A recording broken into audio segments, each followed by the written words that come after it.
আমি লাগলে আমার টাকার অর্ধেক দিয়ে আমার হাজবেন্ডকে এমন ব্যবসা ধরা দেবো যাতে সে আমার থেকে বেশি ডেভেলপ হয়। Shakib Al Hasan is not one of the allrounder in Bangladesh, I am also the allrounder in Bangladesh. বাংলাদেশের মুকুট আমার মাথায় থাকবে, আমি সেখানে দেখতে চাই। সাকিব খানের সাথে মুভি করার আমার ইচ্ছা আছে। I love Shakib Khan. যখন আমি আরেকটু হেলদি ছিলাম কয়েক মাস আগে, তখন আমি যখন ছবি সাইড থেকে বা কোনো অ্যাঙ্গেলে করতাম, তখন 5টা কমেন্ট থাকলে 2টা কমেন্ট লেখা থাকতো যে পরিমণির মতো লাগে, লুক লাইক পরিমণি, তোমার চেহারাটা পরিমণির মতো। এই ধরনের অনেক এক্সপ্রেশনের কমেন্ট আসে। তারপরে বাস্তবেও কেউ দেখলে বলতো তোমার সাইডটা না পরিমণির মতো আসে। আবার যখন শুকায় গেলাম তখন এখন একটু কম বলে, বাট আগে বলতো আর কি। এই জন্য আপনাকে কথার কথায় বলছি, যখন একজন বললো মাহিয়া মাহি, একজন বললো শখ।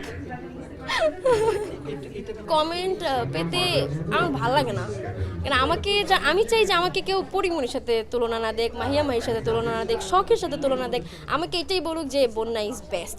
বন্যাকে বন্যার মতোই লাগছে। আর শেষ বলতে কিছু দুনিয়াতে কিছু নেই। মহাকাশ কিন্তু এখন পর্যন্ত শেষ হয়নি, মানুষ আবিষ্কার করতে পারেনি মহাকাশের শেষ কোথায়। আমি সেই শেষ পর্যন্ত যেতে চাই আমার কনফিডেন্ট নিয়ে। নিজেকে এই প্ল্যাটফর্মে যদি কথা বলি, তাহলে মিস অ্যান্ড মিসেস এলিগেন্স বাংলাদেশের মুকুট আমার মাথায় থাকবে, আমি সেখানে দেখতে চাই। আর যদি হোল বাংলাদেশ বলেন, তাহলে আর্টিস্ট হিসেবে হোক, ডান্সার হিসেবে হোক, বা অল ওভার অলরাউন্ডার হিসেবে হোক, যদি কোনো প্ল্যাটফর্ম, যদি কোনো চূড়া থাকে, আমি সেই চূড়া পর্যন্ত যেতে চাই। বর্তমানে স্পেসিফিক্যালি আমি কোনো ক্যাটাগরিতে নিজেকে আখ্যায়িত করব না, কারণ আমি ওয়েল ডান্সার, আমি ওয়েল অ্যাক্টর, দেন হচ্ছে আমি ভালো কবিতা আবৃত্তি করতে পারি, আমি লিখতে পারি কবিতা, দেন হচ্ছে আমি গল্প লিখতে পারি, যেটাকে বলি স্ক্রিপ্ট রাইটিং, ওটা লিখতে পারি।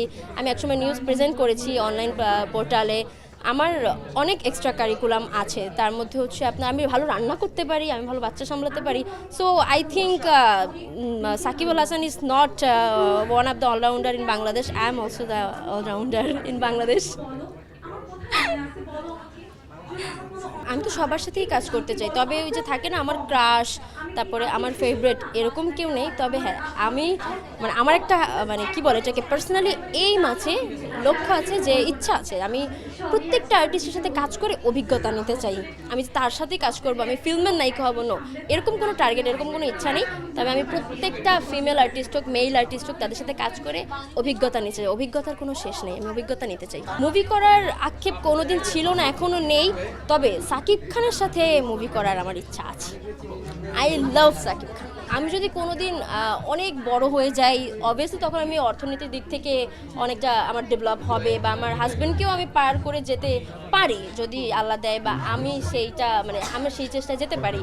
কিন্তু আমি এতটুকু কনফিডেন্ট আর এতটুকু ভালোবাসা আমার হাজব্যান্ডের প্রতি আছে যে আমি অর্থনৈতিক দিক থেকে যতই উপরে যাই না কেন, আমার হাজব্যান্ডের সম্মান, আমার হাজব্যান্ডের প্রতি আমার ভালোবাসা এখনও যেরকমটা আছে তখনও সেরকমটা থাকবে। সে যদি আমাকে অর্থনৈতিক দিক থেকে আমার থেকে পিছিয়ে থাকে, আমার তাতে কোনো দ্বিধাদ্বন্দ্ব নেই। আমি লাগলে আমার টাকার অর্ধেক দিয়ে আমার হাজব্যান্ডকে এমন ব্যবসা ধরা দেবো যাতে সে আমার থেকে বেশি ডেভেলপ হয়। দর্শক হিসেবে না কাজের জন্য, কোনটা যে নক দিবে বলেছেন, হ্যাঁ নক দিবে যে আপনার প্রেম প্রত্যাশী তারা শেষ প্রেমের প্রস্তাবে, ওটা তো কোনো চান্সই নেই। কারণ আমার ফেসবুক পেজ বলেন, আমার ইনস্টা, সব জায়গায় সবাই জানে আমার 6 বছর একটা বাচ্চা আছে।